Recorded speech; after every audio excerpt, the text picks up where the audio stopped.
कड़वी सच्चाइयां सच हो रही है वो बातें जरूर देखिए। महाभारत के समय की बात है। पांचों पांडवों ने भगवान श्री कृष्ण से कलयुग के बारे में चर्चा की और कलयुग के बारे में विस्तार से पूछा और जानने की इच्छा जाहिर की कि कलयुग में मनुष्य कैसा होगा, उसके विचार कैसे होंगे और उसे मोक्ष कैसे प्राप्त होगा। इन्हीं प्रश्नों का उत्तर देने के लिए भगवान श्री कृष्ण कहते हैं, तुम पांचों भाई वन में जाओ और जो कुछ भी दिखे वह आकर मुझे बताओ, मैं तुम्हें उसका प्रभाव बताऊंगा। पांचों भाई वन में गए। युधिष्ठिर महाराज ने देखा कि किसी हाथी की 2 सूंड हैं। यह देखकर आश्चर्य का पार न रहा। अर्जुन दूसरी दिशा में गए। वहां उन्होंने देखा कि कोई पक्षी है, उसके पंखों पर वैद की ऋचाएं लिखी हुई है, पर वह पक्षी मुर्दे का मांस खा रहा है। यह भी आश्चर्य है। भीम ने तीसरा आश्चर्य देखा कि गाय ने बछड़े को जन्म दिया है और बछड़े को इतना चाट रही है कि बछड़ा लहूलुहान हो जाता है। सहदेव ने चौथा आश्चर्य देखा कि 6-7 कुएं हैं और आसपास के कुओं में पानी है, किंतु बीच का कुआं खाली है। बीच का कुआं गहरा है, फिर भी पानी नहीं है। पांचवें भाई नकुल ने भी एक अद्भुत आश्चर्य देखा कि एक पहाड़ के ऊपर से एक बड़ी शिला लुढ़कती लुढ़कती आती है और कितने ही वृक्षों से टकराती है, पर उन वृक्षों के तने उसे रोक न सके। कितनी ही अन्य शिलाओं के साथ टकराई, पर वह भी रोक न सकी। अंत में एक अत्यंत छोटे से पौधे का स्पर्श होते ही वह स्थिर हो गई। पांचों भाइयों के आश्चर्यों का कोई पार नहीं था। शाम को वे श्री कृष्ण के पास गए और अपने अलग अलग दृश्यों का वर्णन किया। युधिष्ठिर कहते हैं, मैंने 2 सूंड वाला हाथी देखा तो मेरे आश्चर्य का कोई पार न रहा। तब श्री कृष्ण कहते हैं, कलयुग में ऐसे लोगों का राज्य होगा जो दोनों ओर से शोषण करेंगे, बोलेंगे कुछ और करेंगे कुछ और। ऐसे लोगों का राज होगा। इससे तुम पहले राज कर लो। अर्जुन ने आश्चर्य देखा कि पक्षी के पंखों पर वैद की ऋचाएं लिखी हुई है और पक्षी मुर्दे का मांस खा रहा है। इसी प्रकार कलयुग में ऐसे लोग रहेंगे जो बड़े बड़े पंडित और विद्वान कहलाएंगे, किंतु वे यही देखते रहेंगे कि कौन सा मनुष्य मरे और हमारे नाम से संपत्ति कर जाए।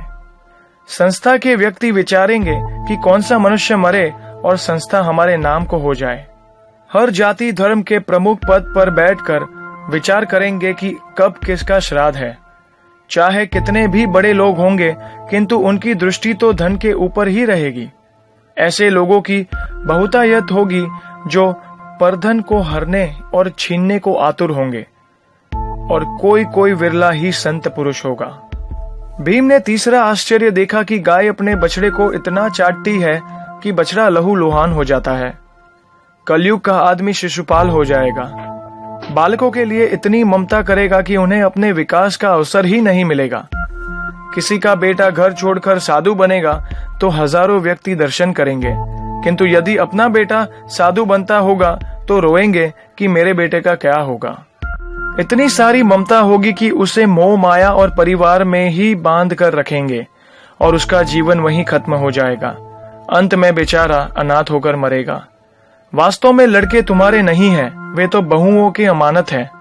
लड़कियां जमाइयों की अमानत है और तुम्हारा यह शरीर मृत्यु की अमानत है और तुम्हारी आत्मा परमात्मा की अमानत है। सहदेव ने चौथा आश्चर्य यह देखा कि 5-7 भरे कुएं के बीच का कुआं एकदम खाली था। कलयुग में धनाढ्य लोग लड़के लड़की के विवाह में, मकान के उत्सव में, छोटे बड़े उत्सव में तो लाखों रुपया खर्च कर देंगे, परंतु पड़ोस में यदि भूखा प्यासा कोई होगा, वह नहीं देखेंगे कि उसका पेट भरा है या नहीं।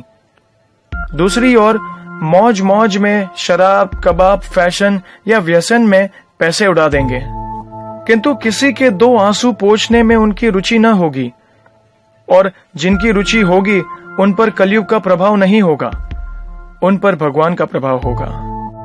पांचवा आश्चर्य यह था कि एक बड़ी चट्टान पहाड़ से लुढ़की। वृक्षों के तने और चट्टाने उसे रोक न पाए, किंतु एक छोटे से पौधे से टकराते ही वह चट्टान रुक गई। कलयुग में मानव का मन नीचे गिरेगा, उसका जीवन पतित होगा।